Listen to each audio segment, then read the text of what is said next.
So this video talks about how to solve simple trig equations within one rotation. So you're going to see something like, solve each, solve each equation for 0 is less than or equal to theta is less than 2 pi. So they're saying, because remember with trig equations, I can go multiple rotations around the circle. So we're just the first rotation what we're concerned about. All right. So if I have something like this, let's start off simple. Let's do tangent theta equals 0. Okay. So first of all, actually that's not very simple. Let's do something even simpler. Because that actually brings some special use cases, so we won't talk about that first. Let's do cosine of theta equals -1/2. All right. So first of all, we have to know where cosine is negative, okay, because it's a negative fraction.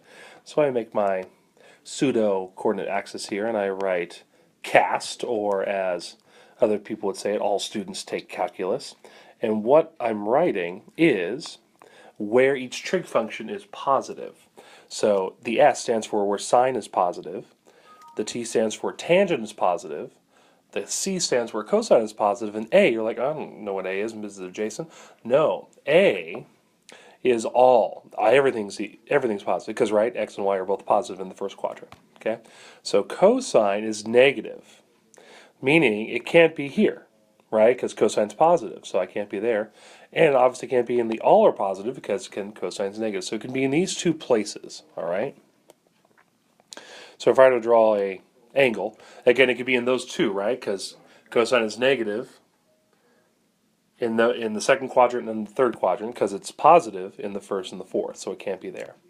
All right? So yes, that means there's actually two different answers for this, which I know is confusing, but think about it. If for those of you who know your cosine and sine waves and things like that, there can actually be multiple places where the answer is the same.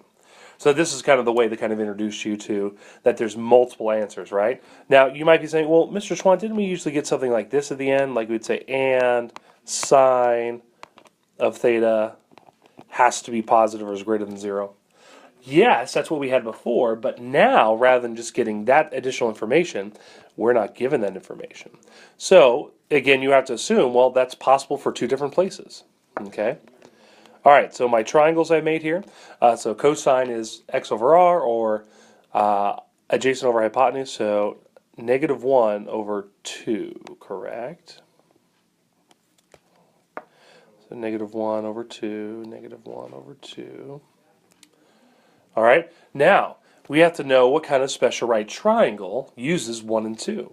Well, if you know your special right triangles, when this missing side be radical 3, if you did Pythagorean theorem, hey, wait a second, this is a 30, 60, 90, correct? But, last important step, this is the most crucial step, is what angle would my reference angle be? So, if it's opposite of radical 3, that means my reference angle is 60 degrees for both of those, correct? So 60 degrees. But that's not my answer. My answer isn't 60 because it's 60 degrees in the second quadrant. So if my reference angle is 60, so starting here, and again, 60 degrees would be pi over 3. So 60 degrees are pi over 3. So I'll do this part in red to help you understand. So from here, where I usually start graphing is 0. Then the first 60 degrees would be pi over 3. And then the second 60 degrees would be here, right? And that would be 2 pi over 3. All right?